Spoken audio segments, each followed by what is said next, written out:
کہ اب آپ کس پہ مطلب کہ احتجاج کریں گے، مگر آپ کا ٹارگٹ کون ہوگا؟ کیا آپ کے خیال میں الیکشن کمیشن نے یہاں کوتاہی کی ہے، گڑبڑ کی ہے، یا پاکستان پیپلز پارٹی؟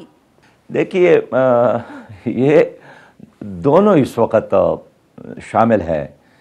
ظاہر ہے آروس کی تو ذمہ داری یہی ہے نا کہ وہ ایک کلیئر کلین شفاف الیکشن کو یقینی بنایا جائے۔ تو جن حلقوں میں ہم نے ہارا بھی ہے، لیکن ہمیں یقین ہے کہ ہاں ان حلقوں میں ہم نے ہارا ہے، اس پر ہم نے کوئی اعتراض نہیں کیا ہے، ہم نے تسلیم کیا ہے۔ لیکن جہاں ہماری جیت ہوئی ہے اور جن حلقوں میں جیت کے باوجود بھی ہمیں ڈکلیئر نہیں کر رہے ہیں الیکشن کمیشن، وہ اکثریت ان میں ضلع غربی میں ہے۔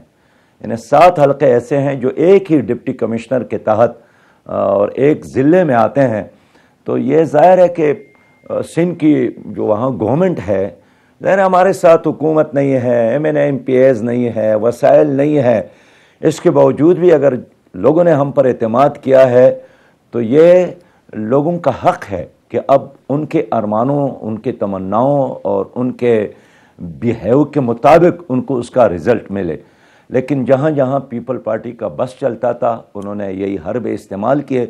اس لیے ہم چاہتے ہیں کہ جہاں ہمارے تحفظات ہے اس کو اگر دور نہیں کیا گیا تو ہم ہر وہ راستہ اختیار کریں گے جو ہمارے بس میں ہے اور جن کا حق ہمیں آئین بھی دیتا ہے، قانون بھی دیتا ہے، اخلاق بھی دیتا ہے۔